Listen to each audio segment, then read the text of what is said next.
Болашақ жарды көру мәселесі.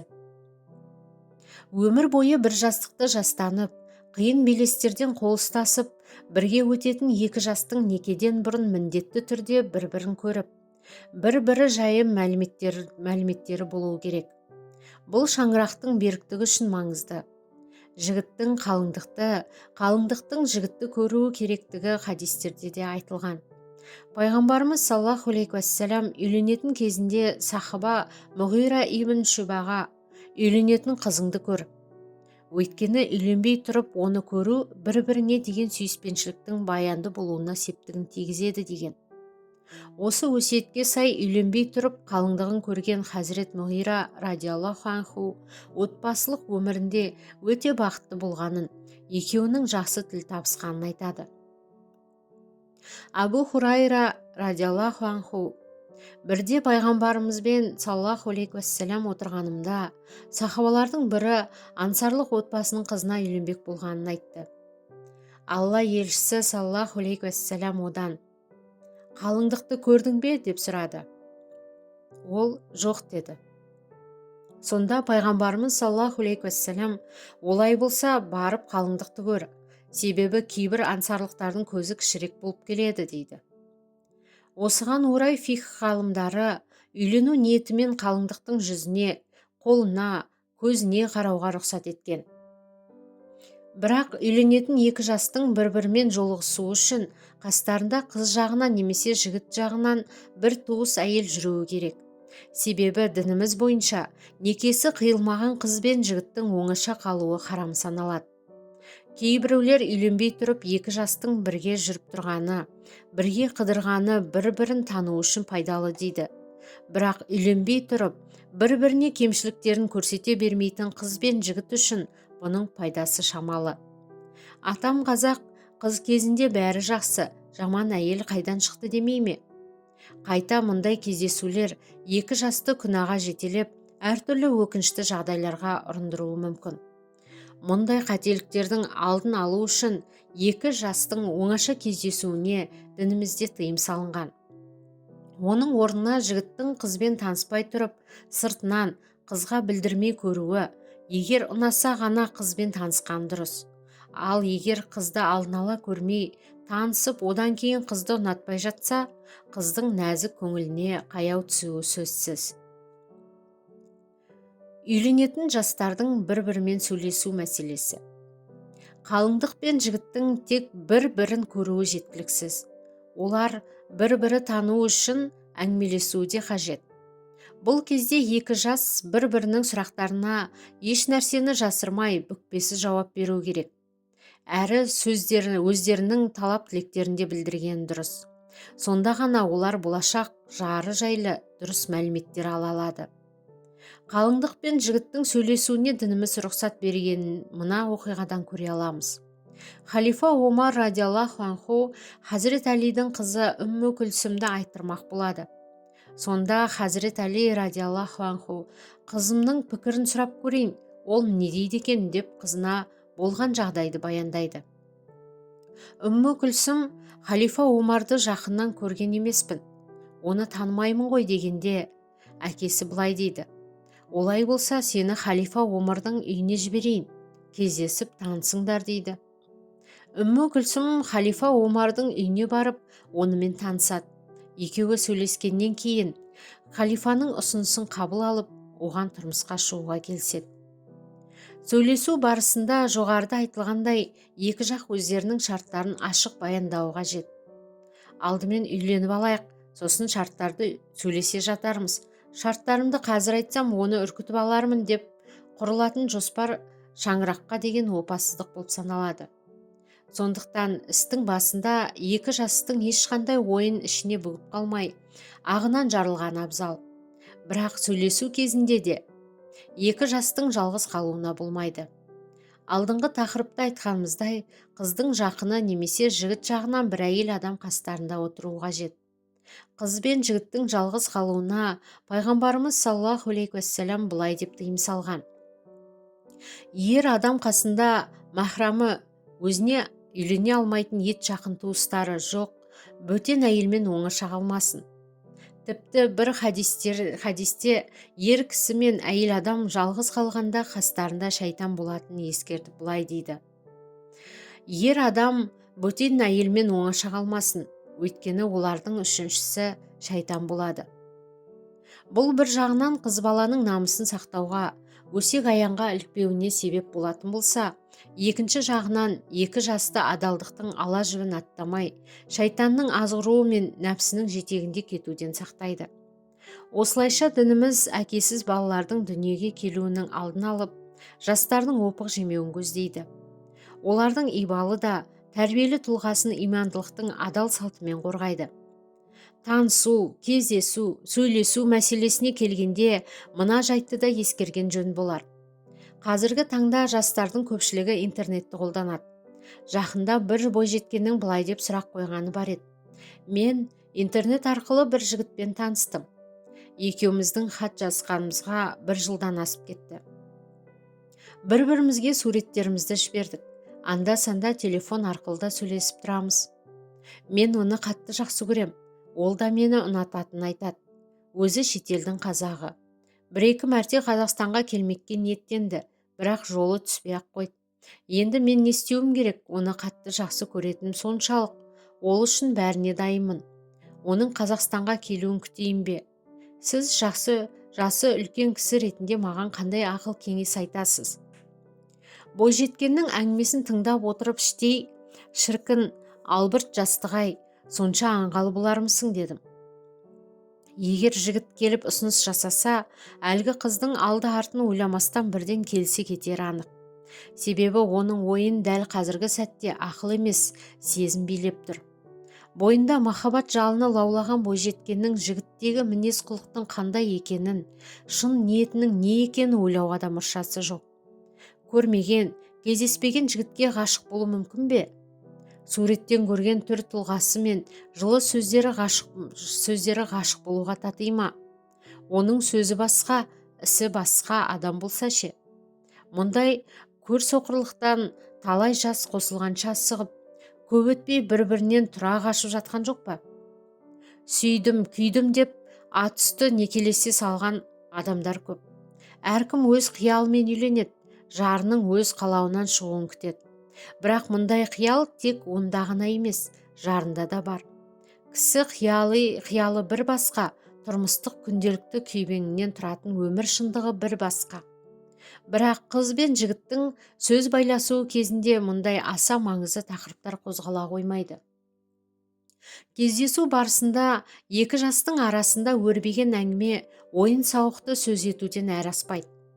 Қоғамымызда көптеп кездесетін осындай әттеген айларды саралап қарайықшы. Мысалы, бір жігіт университетті бітірген қызға үйленді делік.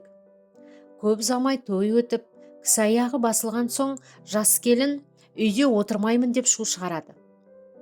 Ашуға мінген отағасы: отбасыма керек қаржыны өзім табам. Әйелім бала тууды екінші орынға ысырып қойып, жұмыс істеп қызмет қылмақшы. Бұған жол бере алмаспын деп қарсыласады. Ал босағаны кеше аттаған жас келін: менің арманым әу бастан осындай болатын. Үйленбей тұрып, мен оған үйде отырамын дегем жоқ деп, екі қолын бүйіріне таянып бедірейіп отырып алады. Отбасын енді құрғандардың араларында мұндай ұрыс шықса, бұл шаңырақтан қандай ырыс пен береке күтеміз? Кейде жас келін мен ата енеммен тұра алмаймын деп мінез көрсетсе, жігіт: мен әке-шешемді тастап кете алмаймын деп шырғиды. Мұндай текетірестерді көргенде, бұл екеуі сөз байласқан кезде қыдырудан басқа түк бітірмеген бе деген ой еріксіз көкейді көлегейлеп кетпейді. Мұндай ұрыс-керістердің дені ертеңге көз жүгіртіп, терең ойланбаудан туындайды. Біз көп ретте ойланудан қашамыз, бәрін білемін деп ойлаймыз. Кейде бәрі қарсы боп тұрғанын сезсек те, соңы жақсылыққа апарып, марғұланға жеткізбесін іштей болжасақ та, нар тәуекелге басып, үмітті үкілеп, өзімізді өзіміз алдаймыз. Жастар ақылы кіріп, үй боп кетсе түзелер, әйелі дұрыстар, балалы болған соң аптығы басылар деген сөздерге құлағымызды еті үйретіп қалыпты. Әрине, бұлай бола кетуі екі талай екенін уақыт қана көрсетеді. Үйленбей тұрып, ертеңгі күннің мәселелерін талқылаудың бір пайдасы осында жатыр. Мұндай ашық әңгіме ертеңгі күні ашу ыза мен көз жасты көлдетудің алдын алады. Танысу барысындағы әңгіме жігітке қызға жігітті таңдамауына мол мүмкіндік береді. Сондықтан істің басында ойларын ортаға салып, бір-біріне пікірлерін білдіргені, осылайша өздерінің қандай арман тілегі барын анықтағаны дұрыс. Егер екеуі осы сөйлесу барысында бір мәмілеге келсе, екі жақтың да жүрегі тыныш, ертеңгі таңы арайлап атпақ. Ал қарсы жақ белгілі бір жағдайды қабылдай алмаймын десе, ондай ыдыс-аяғының сылдыры көп отбасын құрудың тоқтатқаны жөн.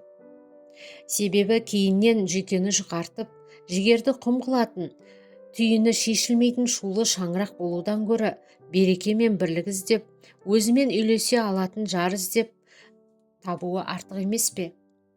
Егер адам өз тағдырын басқа бір адаммен қосамын десе, одан сыр бүгуі қаншалықты дұрыс. Кейде адамдар бір-бірінен өз білімі, денсаулық жағдайы немесе отбасы туралы маңызды жағдайларға келгенде бір бармақтарын ішке бүгіп қалады. Кейде тіпті бұрын үйленгендігін немесе баласының болмайтындығын біле тұра жасыратындар да баршылық. Бірде ауылдағы сыйлы бір кісінің отбасына сол ауылдан басқа жаққа көшкен атақты кәсіпкер қыз айттырып құда жібереді. Әрі ауылдас, әрі дәулетті адамдармен құда болуға қыз жақта қуанысады. Әке-шешесі теңің деп қызын көндіреді. Қыз бен жігіт бірнеше рет жолығысып тіл табысқандай болады. Кездескен сайын алтын, жауһар, маржанна бөленудің де әсері аз болмаса керек, думандатып тойда өтеді. Келін түсіріп, құдаларға құйрық бауыр асатқанша асыққан жігіт жағы ұлының жындыханаға жатып шыққаны туралы, жүйке ауруы жайлы ешкімге ләм-мим демеген. Қыз бірге тұра бастаған соң күйеуінің бойындағы кемшілікті сезеді. Бірақ ата-анасының өзінің атына кір келтірмеу үшін кейбір оғаш қылықтарын байқамауға тырысады. Осыны ойлап тәрбиелі жерден қыз алған ата-енесі келіннің үлде мен бүлдеге орайды. Айтқанын екетпей қаншадай күтеді. Бірақ күйеуінің ауруы қозған күндердің бірінде ата-енесі келінін өлімші күйде арашалап алады. Жаны тірі қалғанмен біреудің мәпелеген баласының бағын байлап, обалына қалғандары сөзсіз. Жұбайының жүйке ауруынан шошынған зайыбы қорыққаннан төркініне кетеді де, жалғандыққа құрылған жұп бір жылға жетпей ажырасып тынады. Осындай оқиғаларды естігенде жаның түршігеді. Мұндай күрделі оқиғаларды маңызды шешім қабылдар алдында жасыруға әсте болмайды. Сондықтан үй боламын деген күннен бастап, екі жастың арасында жасырын сыры болмай, сабыр мен байыпқа барынша күш салу керек. Өмірдегі ең маңызды қадамды жасарда жан-жақты ойланбасқа бола ма? Қалыңдық немесе күйеу жігіт жайлы таныстарынан сұрастыру. Қалыңдық немесе күйеу жігіт жайлы таныс кісілерден сұрап білу де құрылатын шаңырақтың беріктігі үшін маңызды қадам. Үйленетін жастар бір-бірінің тегін, отбасын, алған тәрбиесін, мінез құлқын, оны жақын танитын кісілерден сұрастырып, жұртпен ақылдасқаны дұрыс. Бір істі бастар алдында елмен ақылдасу пайғамбар сүннеті. Бірақ кеңескен адам дұрыс сөзді, жақсы мен жаманды айыра білетін кісі болуы керек. Бұл жайында орта ғасыр ғұламасы Имам Ғазали былай дейді: әйелдің мінез құлқы мен әдемілігін тек қана шыншыл, ақылды, дұрыс пен бұрысты ажырата білетін кісіден сұрау керек. Ақылдасқан кеңесші айттырылатын қыздың сөзін сөйлейтін кісі емес, сырт көз болған дұрыс. Сонда ғана ол қыздың қасиеттерін бүге-шүгесіне дейін жеткізеді. Ақылдасатын адам қызды жақтырмайтын да кісі болмауы тиіс. Өйткені дұшпандықпен қыздың жақсы жағын жасырып қалуы мүмкін. Бұл мәселеде тұрақтылықты ұстанып, шындықты айтатындар өте аз. Осы қағида қыз бала үшін де маңызды. Ол да күйеу жігіт жайлы оны танитындардан сұрастырған дұрыс. Бұрынғы кезде мұсылман елдерінде қыздың әкесі немесе ағасы жігіттің тұратын жердегі мешіттің имамынан жігіттің жөн жосығын, мешітке қаншалықты жиі келетінін сұрастырады екен. Сөйтіп бірінші орында жігіттің имандылығын білуге тырысқан. Өкінішке орай біздің қоғамымызда томпақтау тисе де шындығы сол, жігіттің имандылығынан бұрын материалдық жағдайы сарапқа салынатынын жасырын емес. Сондай-ақ қыз бен жігіт бір-бірінің кіммен араласатынын, нені қалап, нені ұнатпайтынын білуі керек. Бұл мәлімет те адамға үйленетін адамның кім екенін тани түсінуіне себеп болады. Себебі үмбеттің ұстазы пайғамбарымыз саллаллаху алейхи уассалам, адам досының дінінде болады. Досы қандай болса, ол да сондай. Сондықтан да әрқайсысын кіммен достасатынына айрықша мән беріңдер деген. Атам қазақ, жақсымен жолдас болсаң жетерсің мұратқа, жаманмен жолдас болсаң қаларсың ұятқа деп бекер айтпаса керек. Ұят бұлай тұрсын, ертеңгі күні екі ортада жылаған жесір әйел, көзі жәутеңдеген жетім бала қалса, ең қиыны сол болар. Адам баласы жастық шағында құрбы құрдастарына қатты еліктейді. Мінез құлқы мен ойы соған орай қалыптасады. Досыңды көрсет, сенің кім екеніңді айтайын деген емес пе? Кісінің кіммен араласып, қай жерлерге баратынын білу де қажетті дерек. Сондай-ақ, жігіт үшін қыздың үй шаруашылығына бейімділігін салыстыру да маңызды. Себебі әйел тамақ пісіре алмайтын олақ, үйін ұядай қылып ұстай алмайтын салақ болса, мұндай шаңырақтан айқай-шу айырылмасы анық. Бұл мәліметтердің бәрін тек қана екі жасты жақсы танитын, ақты ақ, қараны қара деп айтатын әділ жандардан сұрастыру арқылы ғана білуге болады. Оның тысында қыз бен жігіт неше жыл кездессе де, қанша қыдырса да, бір-бірінің кемшіліктерін аңғара алмайды. Себебі адам баласы қарсы жыныстың алдында әрдайым тек жақсы жағымен көрінуге тырысады. Истихара намазы. Жоғарыдағы амалдардан кейін кісі өз таңдауының дұрыс-бұрыстығын білу үшін истихара намазын оқыған абзал. Истихара намазы істің қай жақсысын рухани ишарат арқылы білуге сеп болатын екі рақат нәпіл намаз. Алғашқы ракатта кафирун, екінші ракатта Ықылас сүресін оқу мұстахаб. Намаздан кейін истихара дұғасы оқылады. Дұғаны оқығаннан кейін адам жүрегінің қай жақын тартқанын таңдайды. Бұл намаздың дәлелі мынау. Алла елшісі саллаллаху алейхи уассалам Құраннан сүре үйреткенде истихараны үйретіп былай дейді. Кімде-кім бір іс жамандыққа ниеттенсе, жасамаққа ниеттенсе, парыздан тыс екі ракат намаз оқып, мына дұғаны оқысын. Уа Алла тағалам, шексіз іліміңе сүйене отырып, бір өзіңнен ниет еткен ісімнің жақсылығын тілеп, жөн сұраймын. Шексіз құдіретіңе арқа сүйеп, бір өзіңнен осы іске күш қуат сұраймын. Бар жақсылықты сенің мейір шапағатыңнан тілеймін. Өйткені сенің күшің бәріне жетеді. Ал менің қауқарым ештеңеге жетпек емес. Сен бәрін де білесің, ал мен білмеймін. Сен өзіңнен басқаға беймәлім ғайып әлемінде толық білесің. Уа Алла тағалам, егер бұл іс дініме, өміріме және ақыретіме қайырлы болса, оны маған нәсіп ете көр. Әрі оны мен үшін жеңіл һәм берекет ет. Ал егер бұл іс дініме, өміріме және ақыретіме маған жамандық әкелетін болса, менен оның бетін ары қылып, мені де одан аулақ еткейсің. Жақсылық атаулы қай жерде болмасын, мені соған жеткізе көр. Сол арқылы мені қуанышқа бөлей көр деген екен. Осыдан кейін мәселе айқындалмаса, намаз бен дұғаны 7 күн қайталау қажет. Пайғамбарымыз саллаллаху алейхи уассалам Әннасқа радиаллаху анху былай деген екен. Уа Әннас, қандай да бір іске ниеттенсең, истихара намазы мен дұғасын оқып, Раббыңнан 7 қайтара жөн сұра. Содан кейін жүрегіңе алғаш келген ойға көңіл бөл. Шүбәсіз жақсылық сол істе. Истихара намазын күндіз оқуға болатын сияқты толық ынта бөліп кешке жатардың алдында да оқуға болады. Алла тағала құлының білгісі келген істі түсінде ишарат жолдары арқылы да жеткізуі мүмкін. Жоғарыда көрсетілген истихара дұғасының арабшасын айту шарт емес, қазақша мағынасын айтуға да болады. Келесі тыңдайтын тақырыптарыңыз қызды айттыру, оның ішінде қызды ата-анасынан сұрату, қыздың өзіне ұсыныс білдіру, қыздың ата-анасы немесе жақындарының жігітке қол салуы секілді, құда түсу секілді жайттер қарастырылады. Арнама жазылып, пікір қалдырып, лайк баса кетіңіздер.